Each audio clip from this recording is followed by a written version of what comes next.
Graça e paz do Senhor Jesus. Hoje nós vamos gravar Ezequiel capítulo 8. O Senhor já pegou você pelo cabelo? Parece estranho, né?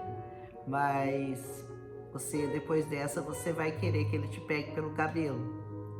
Diz assim: no 5º dia do 6º mês do ano do exílio, como eu falei para vocês, o Ezequiel é um dos profetas que mais deixou uma localização temporária na Bíblia, para a gente poder ter uma ideia cronológica. Então, de todos os profetas, ele é o que deu melhor cronologia, para a gente saber exatamente se situar no tempo que aquilo estava acontecendo, né?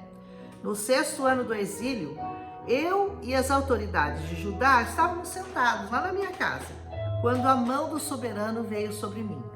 Ele estava sentado com os anciãos e com as autoridades.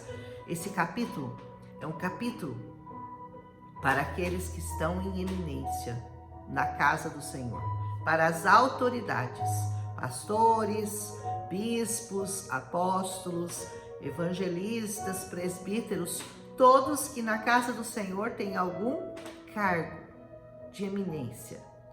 Ele diz: eu olhei e eu vi a figura como a de um homem. Era Jesus. Do que parecia ser a sua cintura para baixo, ele era como um fogo, exatamente como João vai descrever Jesus no Apocalipse. E dali para cima, a aparência era tão brilhante como um metal reluzente.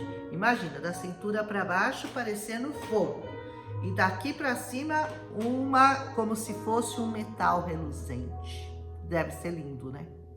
Ele estendeu o que parecia ser um braço e me pegou pelo cabelo.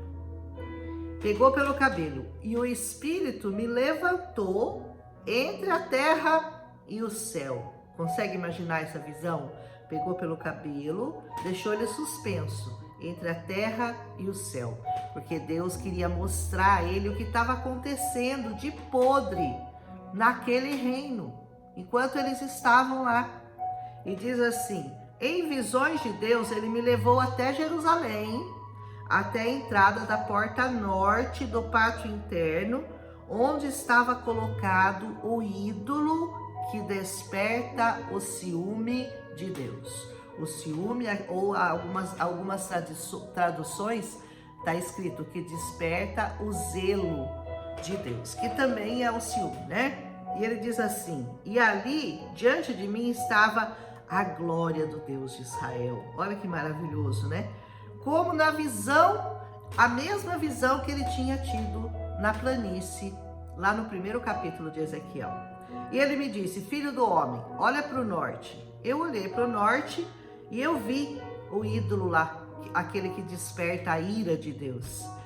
E ele disse: filho do homem, você vê o que eles estão fazendo?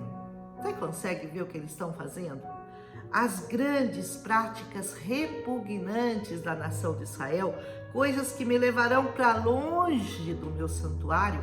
Ou seja, Deus falou: com essas práticas que eles estão fazendo, eles vão me afastar do meu santuário, porque eu não vou nem chegar perto daquele lugar, diz o Senhor. Mas você verá práticas ainda piores do que essa. Ou seja, não era só aquele ídolo abominável que eles estavam adorando, que estava enfurecendo ao Senhor. Tinha coisas piores acontecendo entre a liderança, entendeu? E ele me disse assim: então ele me levou na entrada do pátio. Eu olhei e vi um buraco no muro, um buraco. E ele me disse: filho do homem, escave o muro, tudo em espírito, hein? Escavei o muro e vi uma abertura de uma porta. E ele disse: entra, veja as coisas repugnantes e más que eles estão fazendo lá. Dá uma entradinha lá, vai lá ver o que eles estão fazendo. Eu entrei e olhei. E lá eu vi, desenhado nas paredes, todo tipo de criatura rastejante e animais impuros. Aqueles que lá em Levítico Deus já tinha dito para que não comessem, para que não chegassem perto, para que não tocassem. E todos os ídolos da nação de Israel. Então não era só aquele abominável que Deus detestava, tinha muitos outros, além dos animais repugnantes. Na frente deles estavam 70 autoridades da nação de Israel. E Jazanias, O filho de Safã estava no meio deles. Cada um tinha um incensário na mão e se elevava uma nuvem aromática de incenso.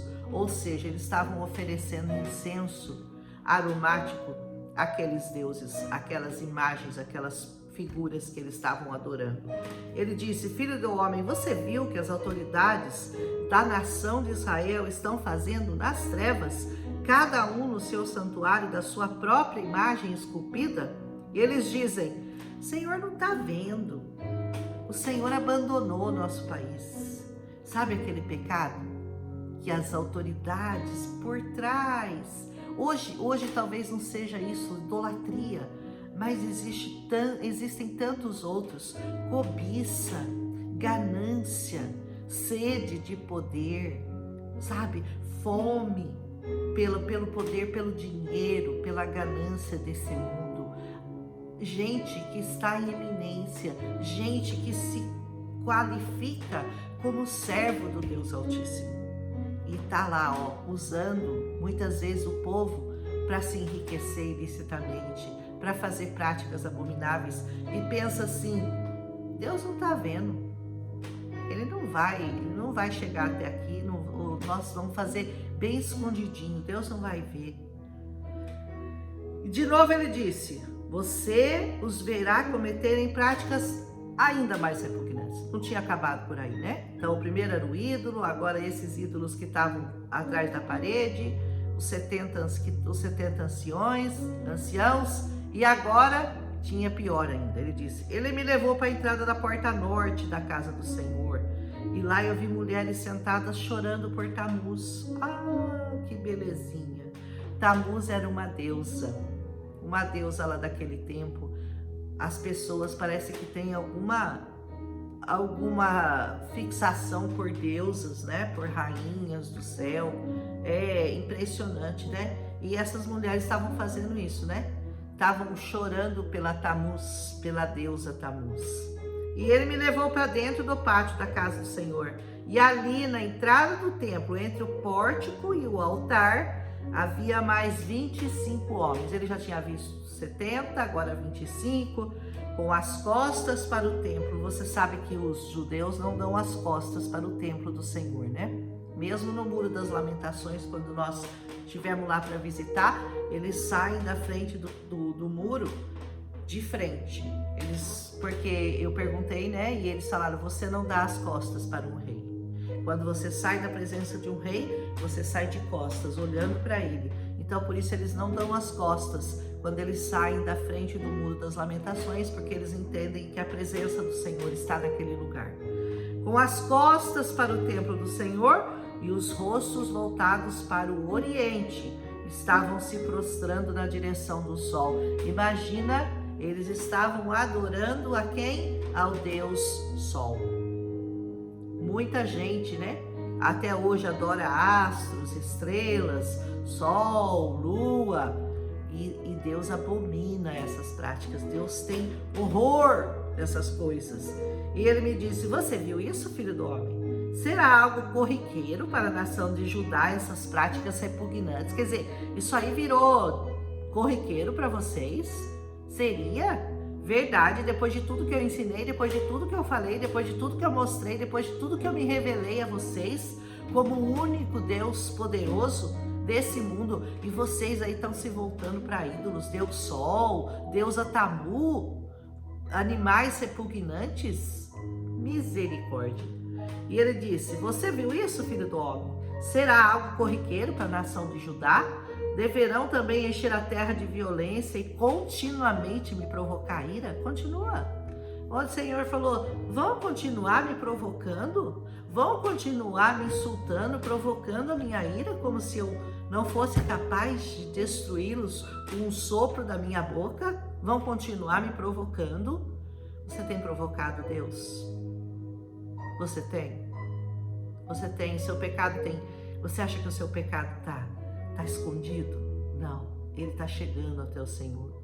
Um cheiro de coisa ruim, um cheiro de repugnância. E Senhor não vai tolerar por muito tempo essas práticas, como ele não tolerou nesse lugar aqui, ó. Eles estão pondo ramo perto do nariz. O ramo é aquele que eles usavam para cheirar. Ai, ai, ai. Por isso, com ira eu os tratarei.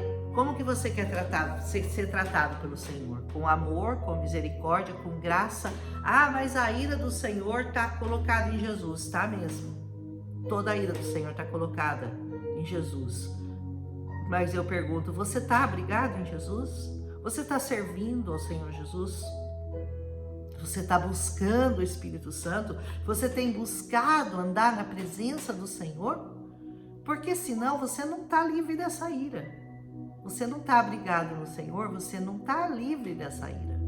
Você está no caminho ou você desviou do caminho? Olha, não se desvie tanto do caminho a ponto de não ter como voltar para ele. Que às vezes é uma questão assim muito pequena, é isso aqui, ó. É 1 milímetro que você deu uma desviada, é um pecadinho oculto, é um amor que não é lícito, é um cigarrinho, uma bebidinha, é só uma desviada. Aí quando você vai indo assim, ó, a pessoa continua aqui e você vai indo muito longe, longe, longe, longe, longe, longe. Aí quando você pensa em voltar, não dá mais tempo. Não dá mais tempo. Não se desvie a ponto de não dar tempo de voltar para o Senhor. E não fique debaixo dessa ira aqui que o Senhor está dizendo que ele iria tratar aquele povo com ira, porque ele já estava cansado de ver aquelas coisas. Porque não era um povo que nunca tinha ouvido falar do Senhor, não era um povo qualquer, era o povo de Deus. Você que conhece ao Senhor, saiba que Deus não vai te tratar com a mesma misericórdia que ele trata o ímpio, porque você já o conheceu, porque você já provou do amor dele, porque você já andou nos caminhos dele, e de repente você, de livre e espontânea vontade, decidiu, eu não quero mais servir ao Senhor. Eu não fui com a cara do pastor, o irmão falou uma coisa que eu não gostei, e daí, a sua vida com Deus é a sua vida com Deus. Não use os outros de desculpa, não use. Ele vai para o inferno, então eu vou também. Tá pensando que é bom? Pensa que o inferno é bolinho, é moleza? É choro, é grito de dor, é fogo que não apaga. Viu? É terrível.